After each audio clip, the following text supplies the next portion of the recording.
Tolkien's elves were indeed given restored or resurrected bodies by the Valar, which matched what they had when they died, minus the injuries, which was due to their immortal souls.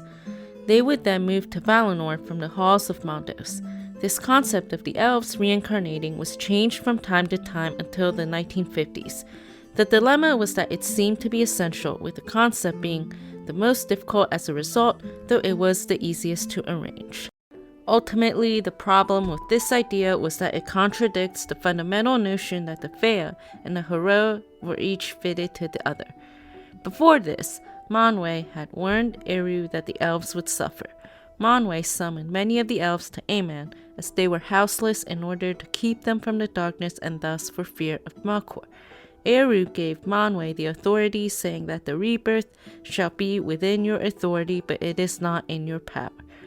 The Valar were not to attempt to dominate the children, even for what it might seem to the Valar to be their good, neither by force, nor fear, nor pain, nor even by the awe and reverence that their wisdom and overwhelming majesty might inspire if fully revealed. The Valar obeyed this, though there was an element of uncertainty introduced after the coming of the elves and men. The Valar were troubled, as Middle-earth was perilous to bodies, as many of the elves had died before sailing west. They discovered the spirits were safe from the darkness. However, the dead were unhappy since they couldn't do any deeds and were bereaved of friends. The Valar also feared to meddle with the children of Ilúvatar, as they weren't in the design of Ea when assisted. Eru didn't want to coerce their wills, as that would make their minds dread the power of the Valar. They had power and skill to form from the substance of Arda, and they knew and fully perceived the pattern. But much like Aule and the dwarves, they had no power to give free mind and will to what they made. The living mind of the Fëa already existed, and the Valar had to make it a house in all things, which made some ask if the spirits were rehoused as sane people before the death of the body. "What means this word same?" the lore master said. "It means two things, in all respects equivalent, but also identical in history.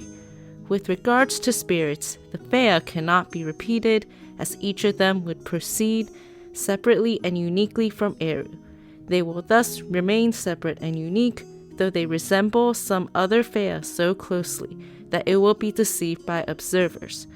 By intimate knowledge, no two spirits are exactly alike or equivalent. After all, Eru didn't design Ea so that living things would all be the same, but it was more akin to the art of the incarnate, where the patterns conceived can be different in individual examples. However, inanimate objects or unliving things do exist fully at any one instant of time.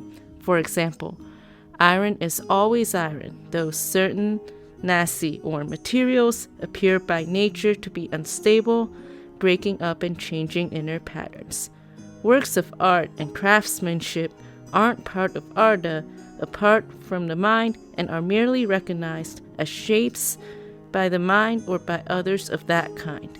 They could make use of the memory of the elves, since the mind of a disembodied spirit was open to them completely and with far keener insight and knowledge than any possessed from the spirit itself. The resurrection of the body for the elves was incorporeal, but it opposed a barrier to matter while it could pass physical barriers. Its position in space was at will.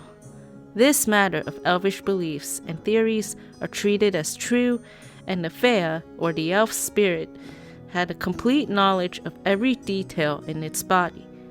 After the split of the body and spirit, elves seldom thought about the bodies on purpose, unless they had a special interest in it. In the halls of waiting, they had a special interest in the lore. From this inspection, having among them as a whole a complete power over the physical substances of Middle-earth, they could reconstitute a body totally suitable to the deprived spirit. Thus, elvish reincarnation was achieved, as hinted in the Silmarillion, as a rebirth of the child of their own kindred, or at least noted as a false notion. They had believed they learned this from the Valar. Yeah.